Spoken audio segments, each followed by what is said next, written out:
he isn't going to be able to fix his jump shot. He's not, ever. He's not going to fix his jump shot. Comment section, tell me right now, what are we going with? I want to know what side my comment section is on. Are a lot of players getting overpaid right now? Or is this just the market rate and the going rate for talent around the NBA? We've seen some big contracts get handed out today. So many big contracts that I'm not going to go into every single one of them. I know some players are looking at these contracts and wondering, why didn't I get that bag? Why didn't I get extended if this guy did? You guys know Brandon Ingram just signed a super contract with the New Orleans Pelicans. That's no literal terminology or anything. That's just me calling his contract a super contract because Brandon Ingram went out and got the bag. Everybody kind of knew B.I. was going to get the bag, even though the Pelicans chose not to extend him early last season. If you're the selling point in an Anthony Davis trade, regardless of how you play the following season, I'm pretty sure that team has to re-sign you no matter what. Look at the Pelicans, man. We got stuck with Eric Gordon for much longer than I would have liked. The worst thing is, Gordon wanted out too, but we would not let him go. His heart was in Phoenix, and it should have stayed there. That's a little savage, but hey, I could be savage. Now, when it came to B.I. not getting extended early with the New Orleans Pelicans, I was a little worried. Yes, I knew about Ingram and his health issues, and I knew the Pelicans wanted to make him earn his contract and prove he was healthy. But at the same time, New Orleans is a team that might not be able to take gambles like they did with B.I. B.I. could have easily got frustrated and demanded a trade. Thankfully, B.I. didn't. Even if he demanded a trade, the Pelicans had him as a restricted free agent, meaning if they wanted to retain him, ultimately they were going to retain him. So I understand the Pelicans' logic completely, but I don't want any shades or signs of a bad locker room for the foreseeable future. Remember, I told you guys, when other players get extended, some players see that and they wonder why not me. When B.I. didn't get his contract extension, he said, when we talked about the extension, of course, I'm human. When I look at other guys, I'm like, man, this dude got an extension? Oh my goodness. Man, we can lace up right now, play one-on-one to 15, and this guy won't score. That's how I looked at it as a competitor. I love B.I.'s mindset, and I'm glad he used that as motivation, but the truth is not everybody will, and that's scary. Lonzo Ball, one of those players that did not get that extension. Before we go any further, be sure to subscribe and turn on notifications. You will not want to miss another Get Like Coop video. And that's facts. If you guys enjoy my content, you'll probably enjoy my stream, so I'm going to leave the link to my stream down in the description below. Be sure to follow me over there. Also, you'll find the link to my football channel, Red Zone Coop, turning up on that channel very, very soon. So, of course, Zoe wasn't the only one that did not get extended. We have John Collins, Larry Markkanen, Jared Allen, some sort of surprising names. One of the more surprising names for me being John Collins. This guy has become heavily underrated, and it makes me wonder what the Atlanta Hawks want to do with Collins, because they just drafted Onyeka, who is a beast. Collins is a beast, can shoot, got better on defense, bulked up, versatile offensive player with an expanding game. And the Hawks also recently invested assets in Clint Capella.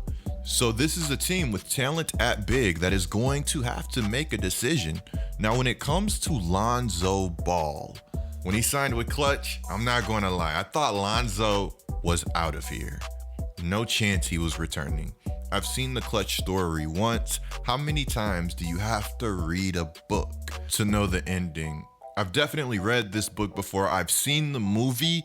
It ends with that player going to Los Angeles. Seriously, it also didn't help that the Pelicans recently spent a lottery pick on a point guard. That point guard's name, Kyra Lewis. I like this guy a lot.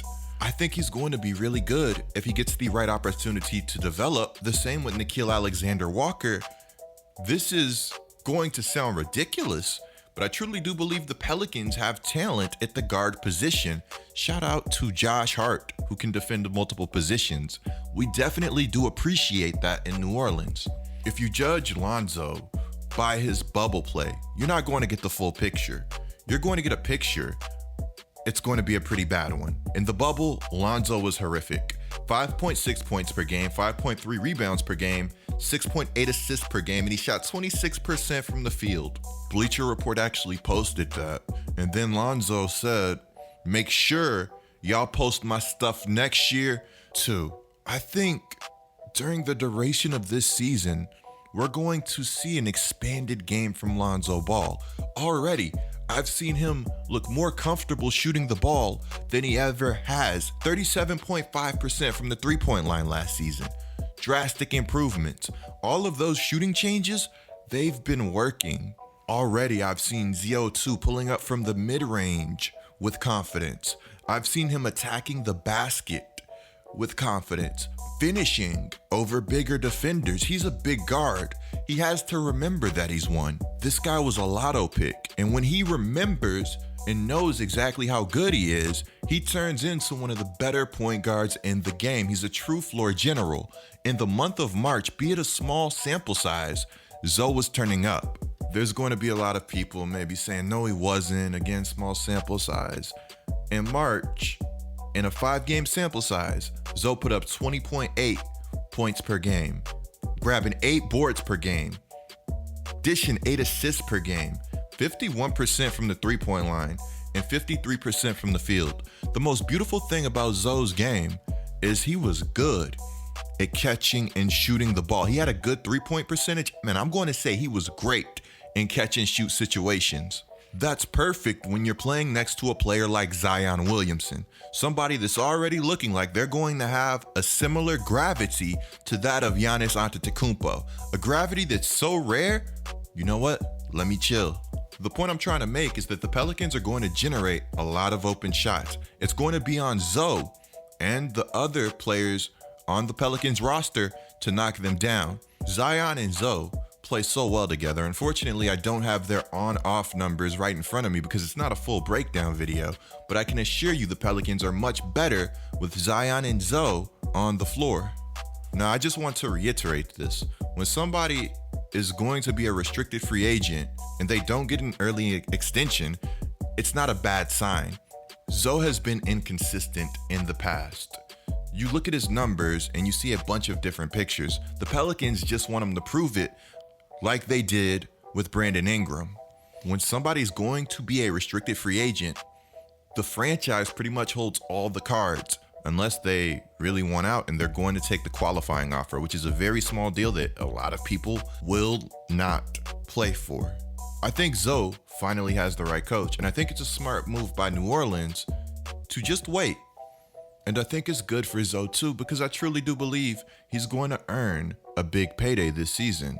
I know LeVar wants Zoe in Charlotte with LaMelo, and while I have to admit that would be fun, I think he's in a great situation right now with New Orleans. New Orleans has shooters and finishers all over the floor. I think Van Gundy is the best coach to get the best Zoe we're going to see thus far. We know a lot of the coaches that have coached Zoe haven't been great. And oh, I almost forgot. Rich Paul and Zoe remain positive about the ability to move forward with the New Orleans Pelicans. Let me know what you guys think Zoe will average and what you think he's worth. I think big things are going to be happening in New Orleans this upcoming season. I guess we'll just have to see. Clicking the video on the screen right now is a great way to support my channel. I'm Gilai Coop, bringing you guys the scoop until our next upload.